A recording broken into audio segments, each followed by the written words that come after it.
আওয়ামী লীগ এবং তৎকালীন সরকারের যে নৃশংসতা ছাত্র জনতার উপর হয়েছিল, গণ অভ্যুত্থান পরবর্তী অন্তর্বর্তী সরকার গঠিত হওয়ার পরে আমাদের প্রথম দাবি ছিল এই বিচার প্রক্রিয়া যাতে যথাসময়ে এবং সুষ্ঠুভাবে সম্পাদিত হয়, এবং আমরা আশা করছি যে দ্রুত সময়ের মধ্যেই আমরা ন্যায় বিচার পাব।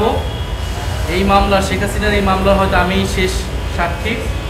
আমার স্বাক্ষর নেওয়ার পরেই এই মামলাটা রায়ের দিকে যাবে।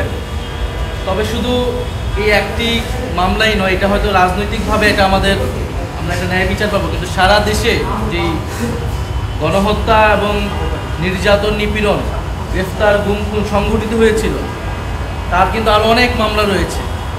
ফলে এই বিচার প্রক্রিয়া কিন্তু একটা দীর্ঘ সময় ধরে আসলে চলবে তার প্রক্রিয়া অনুযায়ী।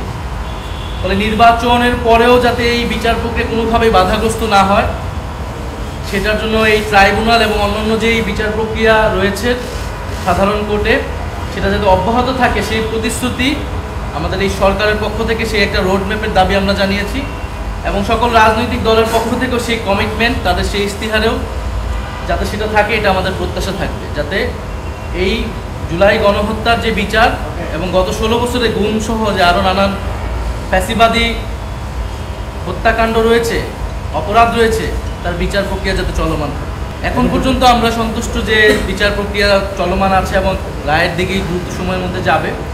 তবে আরও যে মামলাগুলো রয়েছে আমরা চাবো যে সেটার বিচার প্রক্রিয়া যাতে যথাযথ গুরুত্বের সাথে এগিয়ে চলে, এবং সরকার যাতে একটা সমন্বিত রোডম্যাপ সকল রাজনৈতিক দলের সাথে মিলে ঘোষণা করে নির্বাচনের আগে। শেখ হাসিনাকে ফিরে আনার বিষয়ে আমরা বরাবরই বলেছি, প্রথম থেকে বলছি, এখনও বলছি, সরকারের একটি কূটনৈতিক এবং রাজনৈতিকভাবেই সরকার এবং আন্তর্জাতিক জনমত তৈরি করে সরকারকে এই দিকে এগোতে হবে।